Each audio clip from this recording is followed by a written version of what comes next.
My name is Robert James Haire, and I live in 25 Lower Torpaguna. And the amazing thing is, I've always lived in this house that you see me in today. I was actually born in a room upstairs in this house on the 27th of July 1929. There was actually four in my family. There was another two girls and a boy. My brother John was the oldest of the three of them. And my sister Margaret was the second oldest, and Elizabeth was the youngest. Now they didn't live with me here. They lived with my father and mother in Sloane Street in Lurgan. Now there was nothing between us. I just wanted to live with my grandmother, and in them days, sometimes I brought me home to Sloane Street, and every time they brought me home, I run back to the granny and decided to leave me there. After leaving school, I was in employment in two factories in Lurgan. One was a weaving factory, the Limited, down at the other end of the town, and the other one was in Lake Street in Lurgan. It was a printing firm. We printed furniture and fabrics, and I was in that firm for over 50 years.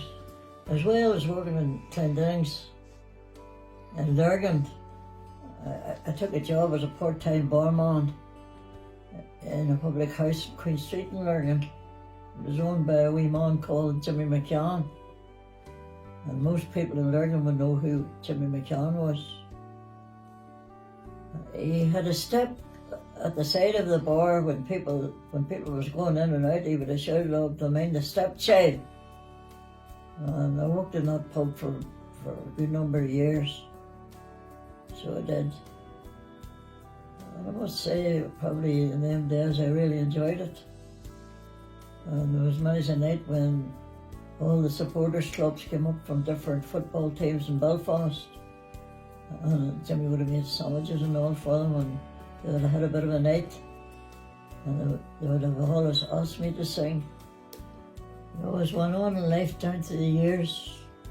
I knew there was something missing in my life.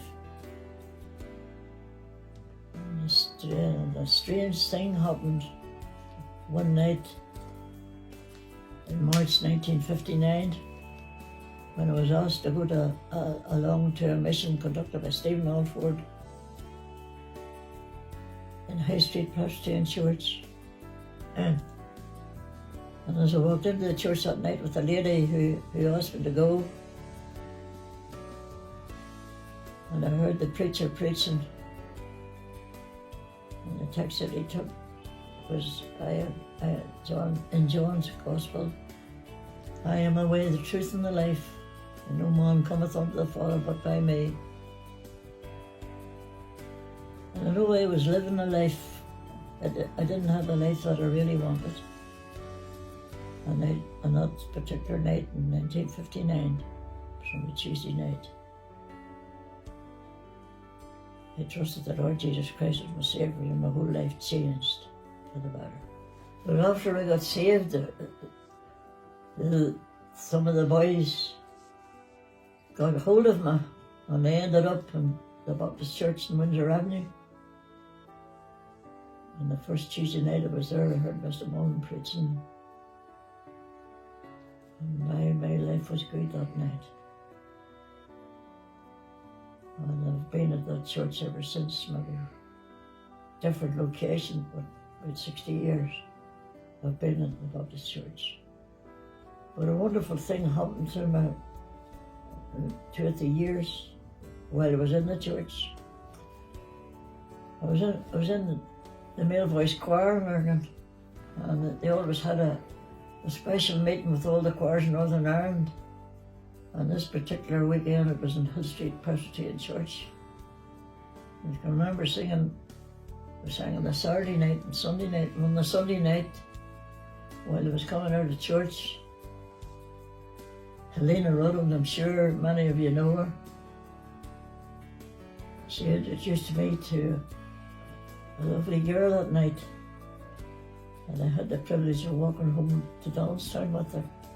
And most people know probably now that was Thelma Dennison of Donaldstown. And we started to go together, and eventually we got married, and they were the happiest years of my life. I've been blessed because having two boys, one's David and one's Peter, and having three grandchildren. One's Toby, one's Maya, and then a little one 16 weeks ago, Willow Rose. And also having two good daughter-in-laws who have looked after me during this bad time. We had some great times together, Thelma and me, down through life.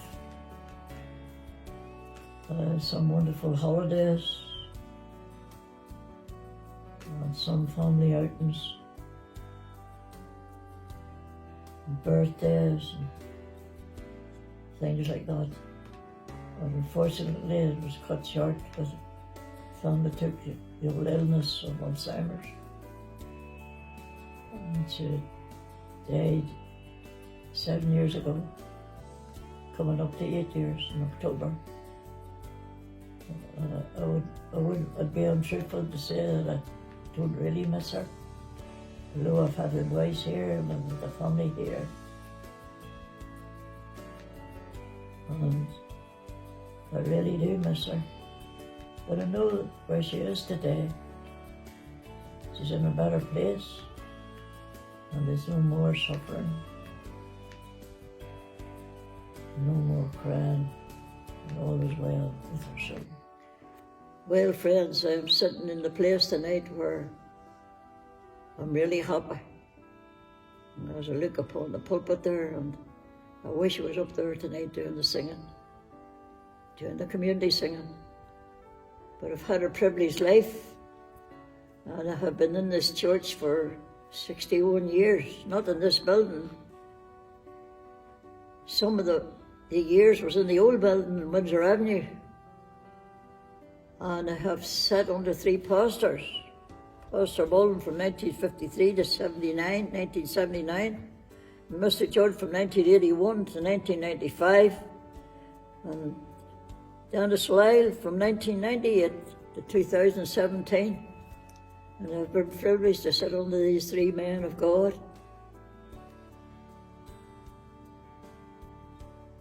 I love doing the community singing of a Sunday night. It's really look forward to it. I like to hear the people singing the old hymns. The old hymns will never be forgotten, I believe. We have a few new hymns sometimes, now and again, but they'll never come close to the old hymns. And I could bring you behind maybe the onyx there, and I could bring you into the Sunday school. And it is another privilege that I have under the superintendent, Richard McNabb. We have had some wonderful times in the Sunday school, even some of the children getting saved. I look forward every Sunday hearing that. I think it was about 35 years a deacon here, around about that much. And I've seen many changes in the diaconate. But I couldn't help thinking the other night when we became deacons down the old church. We had to be in the church for a certain number of years, and they took a look at you and watched you what you were doing. You just didn't get into being a deacon just by somebody mentioning your name. But I can remember the night that they picked me as a deacon. I wasn't even in the church. I was at my aunt's wake. She had died a couple of days before the annual meeting. And Helena Rhoda rang me up to say that I was picked for a deacon. I was really surprised. But I've endeavoured to do that job to the best of my ability, to the glory of God. For the first day I walked through the doors of this new church, I endeavoured to, whatever I done, to do it to the glory of God. A lifetime nearly, and look over my life and think of the Lord that I serve. And I look around and see his handiwork, and I'm glad this afternoon that I belong to him and trust him for everything. And you know, in this life we have our ups and downs, we have our good times and bad times. But I can say this afternoon that down through the years, I've proven God to be a God that not only changes lives, but helps you when you're down and blesses you when you're up.